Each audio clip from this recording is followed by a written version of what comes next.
barra. Aqui a notícia não para. Michelino Kubitschek, vem aqui pra mim. História da tarde de hoje que a gente precisa de chamar a atenção, principalmente os pais. Pensa só, uma criança de 8 anos sai de casa e de repente quando os pais vai para procurar, não acha a criança de forma alguma. A criança simplesmente, desaparece. Não tem jeito de desaparecer, a não ser se efetivamente tiver acontecendo alguma coisa. E essa história hoje começou dessa forma. E nas redes sociais, a foto dessa criança de 8 anos, todo mundo à procura, os pais sem saber. E aí surge um personagem de que um homem teria encontrado com essa criança. Meu Deus do céu, imagina o desespero.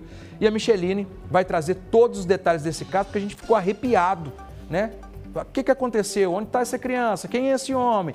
Para onde foi levada? Os pais sabiam, não sabiam? Gente, serve muito de alerta o que nós vamos contar aqui agora. Micheline, as informações desse caso, boa noite para você. Ô Moreira, boa noite para você, para todo mundo que acompanha a gente aqui no Cidade. Felizmente, um final feliz, mas como você mesmo diz, uma história que acende um alerta pelo risco dessas crianças serem convencidas por outras pessoas a irem para lugares que ninguém sabe onde que ficam, né? Que lugares são esses e quanto tempo esse menino sumiu. A gente está aqui no bairro Santa Inês, na região leste da capital, muito próximo de onde essa criança mora e do lugar de onde ele desapareceu. Aqui fica em frente ao museu da UFMG e esse menino ele estava aqui hoje na parte da manhã. O Moreira, foram 5 horas de angústia para esses familiares, sem saber o paradeiro desse menino de 8 anos, porque ele saiu de casa de manhã depois que o pai e a madrasta foram trabalhar, criança de férias, o menino veio para cá. De manhã parece até que tem um pouquinho mais de movimentação aqui, mas aqui agora à noite a gente percebe que é bastante ermo e sem iluminação. Mas durante o dia o menino veio para cá brincar, se sentou ali e aí que a história começa. Eu tô aqui com um primo dele que não vai ser identificado porque a gente ainda não sabe quais as circunstâncias, pelas quais essa criança passou, mas o que a gente tem até o momento é isso. Eu vou conversar aqui com ele. Muito boa noite. Me conta, ele saiu de casa, você chegou a vê-lo ainda durante a manhã? O que aconteceu? Sim, eu estava saindo para trabalhar por volta de 9h20 da manhã. Aí eu desci, encontrei ele sentado ali perto do ponto de ônibus, com um cara muito estranho. Nunca tinha visto aquela pessoa aqui nas nossas mediações. Fiquei assustado na hora, chamei o menor, pedi ele para vir para perto de mim, perguntei ele quem que era aquela pessoa. Ele se dizia ser um amigo, mas como eu sou parente dele e a gente é próximo, nunca vimos aquela pessoa aqui.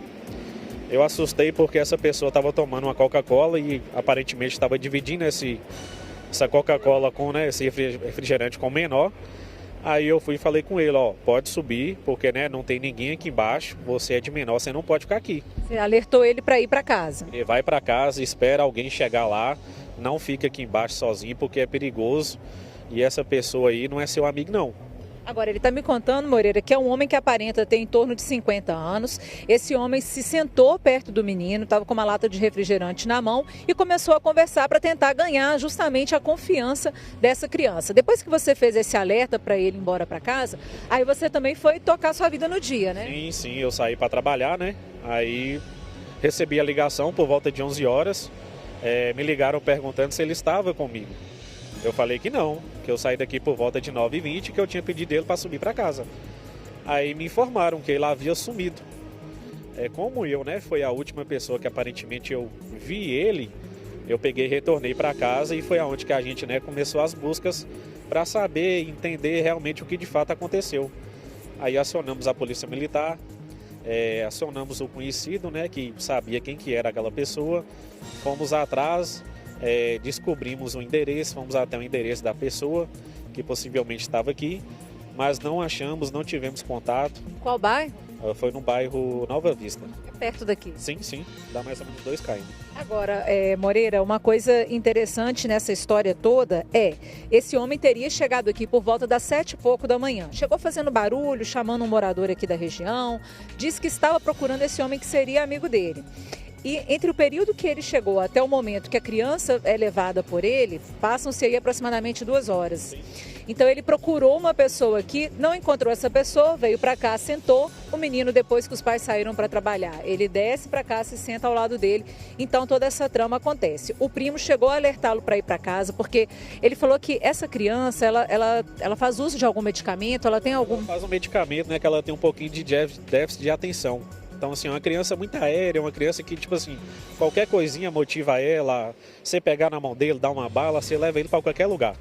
Então, devido a gente já saber desse probleminha dele, a gente sempre, quando vê ele aqui embaixo sozinho, a gente alerta ele para voltar para casa, para não ficar aqui. Devido ao perigo que está hoje a nossa sociedade em si, né? A gente vê que aqui, Moreira, é um local público, a criança estava aqui, esse homem sem nenhum tipo de preocupação, ele então consegue convencer esse menino a ir com ele. Os dois embarcam na linha 9414, que passa aqui na região, é a linha que vai para o João Pinheiro e Santa Inês, e ele vai com esse menino até o centro. E tudo isso foi a própria criança quem relatou, porque antes da gente entrar nos locais por onde eles passaram, 5 horas depois, esse menino reaparece aqui na região. Como é que foi essa volta dele para casa? É assim, foi desesperador, né? E todo mundo ficou muito feliz porque encontrou ele estava bastante assustado, chorando muito. Aí... Machucado? Não estava machucado, mas aí a gente pegou, sentou com ele, demos ele água. Mas por que ele estava chorando? Ele estava chorando, não sei, acho que pela repercussão, acho que depois em si que ele fez tudo, ele meio que ficou naquela, pô, agora vai vir uma consequência, né? Vai brigar comigo? Vai brigar comigo e tal. E ele ficou na rua de baixo, meio que num ponto de ônibus, sem saber o que fazer. Ele nunca saiu para andar de ônibus e ele meio que desceu do ônibus sozinho. E ele parou e olhou para um lado e para o outro e falou, e agora, o que eu vou fazer? Quem conseguiu trazê-lo até próximo da casa? Aqui na rua de baixo tem conhecidos, né? Tem uma oficina e devido à repercussão todo mundo sabia do sumiço. É lógico que se você parar e ver uma criança chorando num ponto de ônibus, você vai, né? Procurar saber, entender o que aconteceu. Aí o cara foi o trabalhador da oficina, trouxe ele até a gente que sabia que ele estava desaparecido. Agora, o que todo mundo quer saber, né? Durante esse tempo do desaparecimento, mas aí vão fazer 60 minutos cada hora, 5 horas, mais de 300 minutos fora de casa. Para onde esse menino foi levado? É assim, a criança relata, é uma coisa que acho que ela não conhece muito bem. Mas pelas características que a criança nos passou, aparentemente ele estava no centro de Belo Horizonte. Ele informa, né, que ele ficou lá parado, olhando o cara que levou ele jogar xadrez. Logo após, eles foram na lanchonete, na Praça 7, para tomar café. Ele tomou café. Depois disso, eles andaram pelo centro. O cara passou por 3 lojas. E logo após, eles foram almoçar. Depois desse almoço, eles entraram dentro do ônibus. Chegando aqui, foi onde que ele desceu. Ele falou para ele descer sozinho? Desceu sozinho. Ele consegue contar com riqueza de detalhes o que ele fez? Essa história da criança chegou a convencer a família? Ou vocês acham que pode ser uma fantasia que ele criou e outra coisa ter acontecido? É assim, é muito cedo, né, pra gente relatar isso. Mas assim, eu acho que ele tinha sim más intenções de fazer algo pior. Que a gente não conhece, né, o coração do ser humano. Mas não sei, às vezes alguma coisa ali mudou ou a repercussão chegou até ele. E ele voltou atrás e resolveu, né, trazer a criança de volta. Pois é, Moreira, quando a gente fala da repercussão é porque realmente a família colocou nas redes sociais e aí páginas foram compartilhando, jornais regionais também deram a foto dessa criança, o caso cresceu, tomou essa proporção e agora a polícia foi acionada também. A recomendação, só para a gente já encaminhar aqui para o final, ele foi levado então para o hospital para passar por exames e ver se realmente foi só um passeio mesmo. Isso, logo em seguida, né, a Polícia Civil chegou, o delegado conversou com ele a sós, né? A Polícia Militar também veio, deu muito apoio e o policial militar orientou, falou, leva ele até um pronto-socorro, né, para fazer um exame para ver se está tudo certinho. Pois é, Moreira, é um alerta, muito obrigada pela sua entrevista. Pois é, Moreira, é um alerta para pais, essa criança que estava aqui.